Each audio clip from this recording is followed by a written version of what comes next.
Hay momentos en los que nos sentimos extraños, incluso dentro de nuestra propia piel, como si algo en nuestro interior actuara por su cuenta, una rabia que brota sin explicación, una tristeza que no sabemos de dónde viene, una reacción exagerada que nos sorprende a nosotros mismos. Nos decimos que no somos así. Pero, ¿y si esas reacciones no fueran errores? ¿Y si fueran mensajes, señales de algo más profundo, más antiguo, más olvidado en la sombra interior? Carl Jung nos enseñó que todos llevamos una sombra. No es un demonio externo, ni una maldición que arrastramos. Es el cúmulo de todo aquello que no pudimos o no supimos aceptar de nosotros mismos. Lo que la sociedad nos enseñó a rechazar, lo que nuestra familia nos hizo esconder. La moral nos dijo que estaba mal sentir. La sombra no nace del mal, sino del abandono. Y cuanto más la negamos, más fuerza toma. Porque la sombra no se extingue, se transforma, se disfraza, toma la forma de arquetipos que actúan en silencio, detrás de nuestras decisiones, emociones y relaciones. Pero, ¿qué son los arquetipos de la sombra? Son figuras simbólicas que habitan en lo más profundo del inconsciente colectivo, formas universales que se manifiestan en todos nosotros, aunque cada uno las viva a su manera. El sabatider, que arruina tus logros justo cuando estás por alcanzarlo. El víctima, que se refugia en el dolor para no asumir la responsabilidad. El perfeccionista, que te exige tanto que te paraliza. Estos arquetipos no están ahí para destruirte, están ahí para ser escuchados, para mostrarte las heridas no sanadas, para ayudarte a integrar lo que negaste. Aceptar la sombra no significa rendirse al caos, significa dejar de luchar contra uno mismo, significa mirar de frente lo que más tememos ser y descubrir que eso también somos nosotros, porque solo quien desciende al inframundo de su alma puede regresar con el verdadero oro, la autenticidad. En este vídeo vamos a explorar los principales arquetipos de la sombra interior. No será un camino fácil, no habrá respuestas cómodas, pero si estás dispuesto a mirar con sinceridad brutal lo que vive en ti, podrías descubrir un poder que jamás imaginaste. Prepárate, lo que estás a punto de escuchar no es solo teoría, es un espejo. Hay una voz en tu interior que no grita, susurra, no te dice no puedes, te hace dudar justo cuando estás a punto de lograrlo. Es esa sensación de que algo va a salir mal, aunque todo esté marchando bien. Una especie de presentimiento que no viene del futuro, sino del pasado. Esa voz es el saboteador, y no vive fuera de ti, vive en tu sombra. El saboteador es uno de los arquetipos más sutiles y destructivos. No aparece como un enemigo, sino como una falsa prudencia. No te emociones demasiado, eso es demasiado bueno para ser verdad. Quizá deberías esperar un poco más, no estás listo. ¿Te suenan esas frases? No vienen del mundo, vienen de ti. O mejor dicho, de la parte de ti que aprendió a protegerse fallando, porque el saboteador no nace del odio, sino del miedo. Es el niño interior que una vez fue herido por atreverse a brillar, aunque fue castigado por mostrar su autenticidad, que fue humillado por fallar en público. Ese niño, para sobrevivir, aprendió una estrategia: si fracaso antes de intentarlo, nadie podrá herirme. Si me saboteo yo mismo, al menos controlo el dolor y así. Crecimos con esa estrategia oculta. Nos convertimos en adultos capaces, pero con una herida invisible. Cada vez que estamos cerca de algo que deseamos, una relación, un proyecto, una oportunidad, el saboteador despierta. No lo hace por maldad, lo hace por lealtad. Cree que está salvándonos de una nueva herida, pero al hacerlo, perpetúa una prisión. Lo más peligroso del saboteador es que suele vestirse de racionalidad. No te dice no lo hagas, te ofrece 1000 excusas lógicas para no intentarlo. Te hace procrastinar, minimizar tus logros, elegir relaciones que no te desafíen, abandonar tus sueños justo cuando están tomando forma. Te convence de que es por tu bien, pero es por su miedo. ¿Cómo se enfrenta a este arquetipo? No luchando contra él, sino reconociéndolo, escuchándolo, preguntándole qué estás tratando de evitar, qué peligro estás viendo, de qué parte de mi historia vienes. La integración comienza cuando dejamos de obedecer ciegamente y empezamos a dialogar internamente, porque el saboteador no quiere destruirte, quiere protegerte, solo que está usando un mapa antiguo para un territorio nuevo. Y ha llegado la hora de actualizar ese mapa. Reconocer al saboteador es el primer paso para dejar de tenerle miedo al éxito, para permitirnos avanzar sin culpa, para descubrir que no somos nuestros errores pasados, ni nuestras limitaciones heredadas. Somos la conciencia que puede mirar la sombra y elegir otro camino. Este es solo el primer rostro de la sombra interior, pero hay otros más profundos, más emocionales, más oscuros y también más transformadores. A veces no sabes por qué te cansas tanto, por qué sientes que cargas el peso del mundo sobre los hombros, por qué atraes personas rotas, caóticas o dependientes, y por qué después de tanto dar te sientes vacío. Tal vez la respuesta no está afuera, sino en tu sombra, y tiene un nombre: el Salvador herido. Este arquetipo no es un santo, es un sobreviviente. Nace en la infancia, cuando aprendiste que ser útil, cuidar o resolver los problemas de otros era la única forma de recibir amor, atención o seguridad. Aprendiste a leer las emociones de los demás antes que las tuyas. Te convertiste en el fuerte, el sabio, el que nunca cae. Pero por dentro había un niño ignorado, herido, solo. En el Salvador herido es una parte de ti que cree que su valor depende de cuánto puede dar, cuánto puede ayudar, cuánto puede sacrificarse. Creek, dejas de salvar, dejarás de ser amado, que si priorizas tus necesidades, eres egoísta, que si no estás disponible, eres reemplazable. Por eso, este arquetipo se manifiesta en relaciones desequilibradas, en amistades donde das más de lo que recibes, en parejas donde actúas como terapeuta o redención, en trabajos donde te exigen más de lo que reconocen, y aún así, no puedes parar, porque el Salvador herido no busca ayudar realmente, busca sanar su herida a través de los demás, pero nunca lo logra. En su trampa es profunda, te hace sentir necesario, importante, imprescindible, pero con el tiempo te consume, porque nadie puede sanar su propia herida cuidando la de los demás, porque no hay sacrificio que cure un vacío de autoestima, porque el amor verdadero no se gana con esfuerzo, sino que se permite con autenticidad. Este arquetipo también tiene una sombra aún más oscura: la manipulación inconsciente. A veces ayudamos no por compasión, sino por control. Puxi, el otro me necesita, no me abandonará, porque si soy indispensable, tendré un lugarán. Pero eso no es amor, es miedo disfrazado de nobleza. ¿Cómo se integra este arquetipo? Aprendiendo a decir no, sin culpa, reconociendo que no eres responsable del dolor de todos, que no tienes que resolver lo que no te pertenece, que también mereces descanso, espacio, vulnerabilidad, y que tu valor no está en lo que haces por los demás, sino en quién eres cuando no haces nada.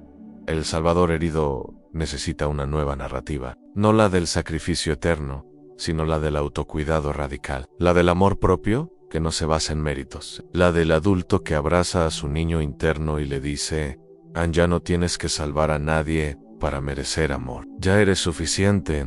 Y solo cuando el Salvador descansa, puede empezar a sanar. Hay una parte de ti que alguna vez soñó con conquistar el mundo, no por ego, sino por merecimiento.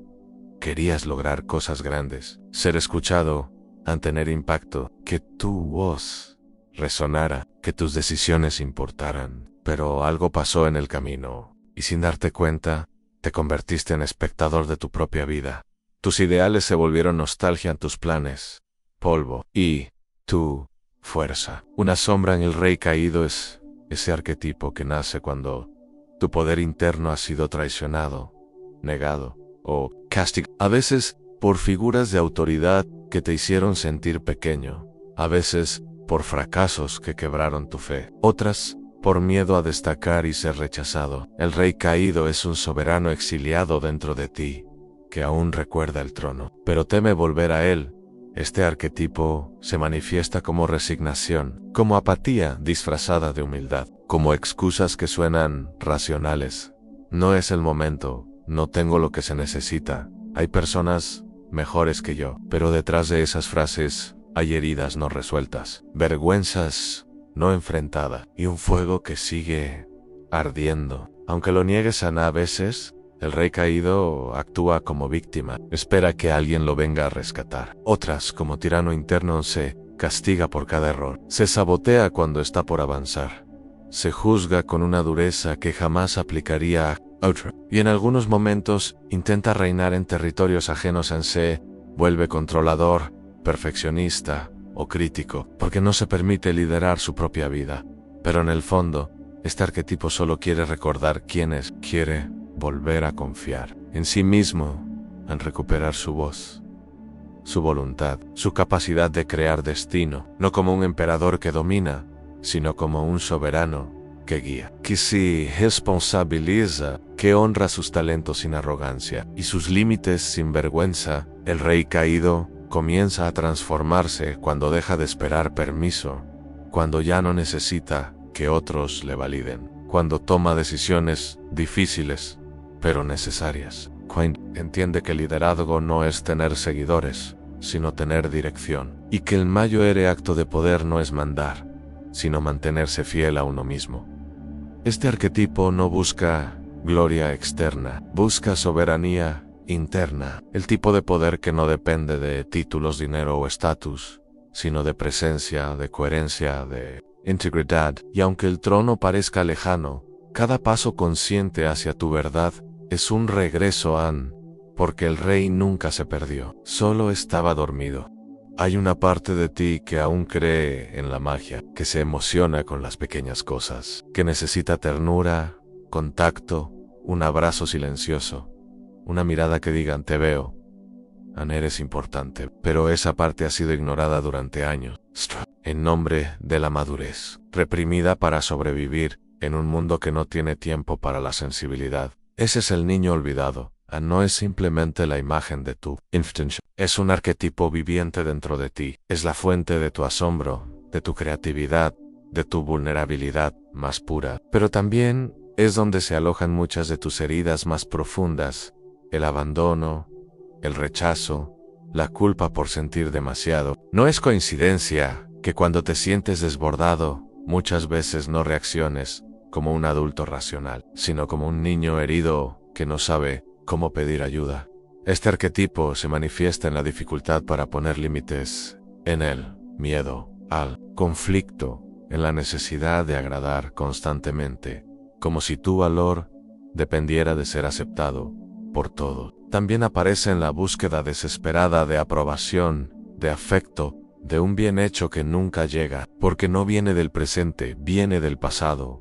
El niño olvidado suele esconderse detrás de una máscara de fortaleza. Finge que no necesita a nadie, que puede con todo, que ya superó lo que dolió, pero basta una palabra mal dicha, un silencio en el momento equivocado, para que sufra en silencio, porque no fue escuchado cuando más lo necesitaba, y aprendió a callar para no molestar, y sin embargo, este arquetipo no es una debilidad, es, quizás, el guardián de tu alma, porque solo cuando lo reconoces, puedes sanar de verdad. No con teorías, no con frases bonitas, sino con presencia, abrazando lo que aún duele, nombrando lo que antes te daba vergüenza, permitirte llorar sin excusas, reír sin filtros, sentir sin miedo a ser juzgado. El niño olvidado comienza a despertar, cuando dejas de exigirte perfección, cuando ya no necesitas demostrar tu valor a nadie, cuando te permites ser humano, frágil, imperfecto, pero auténtico, y es entonces cuando la sombra se transforma en luz, porque ese niño no necesita ser sanado, necesita ser amado, no por otros, por ti es. Abrázalo, protégelo, porque si vuelves a él, volverás a ti. Eschi, que chipú, no gritao, no llora, no rompe cosas, pero arde en silencio. Guarda cada traición como una piedra dentro del pecho, cada injusticia como un fuego oculto bajo la piel. Su función es clara, protegerte, pero su método es cruel, porque no olvida y no perdona. El guardián del rencor nace en el instante en que fuiste herido y nadie te defendió, cuando confiaste y te fallaron, cuando amaste sin medida y el otro te dio la espalda. Es entonces cuando aparece esta figura sombría, susurrando, no volverá a pasar. Nadie más te humillará, no otra vez. Y tú le crees. Poke and ease. Momento, necesitas protección. Pero lo que parece un escudo con el tiempo se convierte en una prisión. El guardián del rencor te encierra en un mundo donde el amor se convierte en amenaza, donde la ternura es una debilidad. Don't confía. Se vuelve imposible, porque todo puede repetirse. Este arquetipo se manifiesta en frases como: ya no creo en nadie, mejor solo que decepcionado. Perdonar es de tontos. Y aunque a veces crees haberlo superado, su sombra regresa cuando ves a alguien feliz con quien tú no pudiste ser. Cuando escuchas el nombre de quien te falló, cuando piensas en lo que pudo ser. Y no fue pero lo más peligroso de este arquetipo no es el rencor hacia otros. Es el rencor hacia ti mismo. Porque muchas veces no solo culpas al otro, también te culpas por haber permitido, por no haber visto las señales, por no haberte cuidado. Y ahí el guardián se fortalece, alimentándose de tu autocrítica. Liberarse de él no significa olvidar, ni justificar lo que te hicieron. Significa el peso de seguir reviviendo esa herida una y otra vez. Porque el rencor no es justicia, es autoenvenenamiento, es querer castigar al otro. Sufriendo tú sanar al guardián del rencor implica mirar esa herida con compasión, reconocer que en ese momento hiciste lo mejor que pudiste, que tu confianza fue un acto de valentía, no de ingenuidad, que amar nunca fue un error. Aunque doliera después en este arquetipo, solo baja la guardia cuando entiende que el perdón no es para quien te hirió, sino para quien fuiste tú cuando aún no sabías cómo protegerte. Y cuando sueltas ese rencor, lo que parecía una sombra se transforma en fuerza, en una fuerza que ya no necesita odiar para sentirse viva, porque al final el verdadero poder no está en la memoria del dolor, sino en la capacidad de seguir amando. Incluso con cicatrices, hay momentos en que te miras al espejo y no te reconoces, no porque cambiaste físicamente, sino porque la imagen que ves está distorsionada por una voz interna que juzga, critica y minimiza todo lo que eres. Ese es el espejo distorsionado, un arquetipo que vive en la sombra para recordarte todas las deficiencias que crees tener. Este arquetipo nace del miedo al rechazo y a la no aceptación. Cuando de niño recibiste críticas constantes, comparaciones injustas o descalificaciones, tu mente creó un reflejo deformado de ti mismo para protegerte. Pensar no soy suficiente fue la manera de prepararte para la hostilidad externa, pero lo que comenzó como un mecanismo de defensa se convirtió en una prisión mental. El espejo distorsionado te lleva a cuestionar cada paso, cada palabra, cada decisión. Te hace creer que no mereces amor, éxito o felicidad. Te susurra que otros son mejores, más inteligentes, más valiosos, y aunque intentes ignorarlo, su voz se infiltra en tus pensamientos, paralizando tu crecimiento. Este arquetipo no solo distorsiona la percepción externa, también afecta la relación interna contigo mismo. La autocrítica se vuelve un diálogo constante, y rara vez un momento de calma se instala en tu mente. El espejo distorsionado es un juez implacable que nunca tiene misericordia. Pero hay una verdad oculta. Ese reflejo no es real. Es una sombra, creada por el miedo y el dolor, no por la realidad. Reconocerlo es el primer paso para romper la ilusión. Cuando comienzas a cuestionar esa voz, a desafiar sus verdades absolutas, empiezas a recuperar tu verdadera imagen. Integrar al espejo distorsionado significa aprender a mirarte con compasión. No ignorar las críticas, pero tampoco dejar que te definan. Significa entender que todos tenemos imperfecciones, pero que éstas no disminuyen nuestro valor esencial. La transformación ocurre cuando te das permiso para ser imperfecto, para equivocarte, para amarte con todas tus sombras y luces, porque solo cuando ves tu reflejo con honestidad y amor, puedes liberarte de la distorsión. Y solo entonces el espejo se convierte en una ventana hacia tu autenticidad, el vagabundo del alma. Es esa parte de ti que nunca encuentra descanso, siempre en movimiento, siempre buscando algo que no sabe definir. Como un viajero sin mapa ni destino, camina por paisajes internos llenos de duda, pérdidas y anhelos imposibles de nombrar. Este arquetipo representa el eterno desarraigo, la sensación de no pertenecer ni aquí ni allá. Nace del abandono, rielo simbólico, y del sentimiento profundo de soledad que puede acompañar incluso a las personas rodeadas de otros. El vagabundo no busca la compañía, busca un sentido, Y ese sentido parece siempre estar más adelante, más lejos, como un espejismo que se desvanece. Cuando se acercan dentro de este arquetipo, se encierra una paradoja, cruel en la libertad absoluta y la cárcel invisible. Porque, aunque el vagabundo es libre de ir donde quiera, está preso de su propia incertidumbre. La falta de raíces lo hace frágil. La ausencia de un hogar interior lo convierte en un extraño para sí mismo. Su presencia se manifiesta en la incapacidad para establecer compromisos, en la búsqueda constante de nuevas experiencias sin satisfacción, en la sensación persistente de vacío. El vagabundo evita confrontar su sombra profunda, prefiere la fuga y la distracción antes que el encuentro consigo mismo, pero también es un arquetipo lleno de sabiduría y potencial. En su viaje solitario, aprende a observar, a escuchar y a descubrir los matices ocultos de la existencia. Su constante movimiento es una invitación a no estancarse, a no conformarse con lo superficial, a cuestionar lo establecido. La integración del vagabundo del alma ocurre cuando aprende a encontrar el hogar dentro de sí mismo, aun cuando deja de huir del silencio y la soledad y comienza a abrazarlos como espacios de encuentro y crecimiento. Cuando transforma su inquietud en curiosidad profunda, su incertidumbre en apertura al misterio de la vida, este arquetipo nos recuerda que, aunque el camino sea incierto, la verdadera libertad está en aceptar nuestra propia complejidad, de buscar afuera lo que solo pueden hacer dentro, en aprender que a veces perderse es la única manera de encontrarse,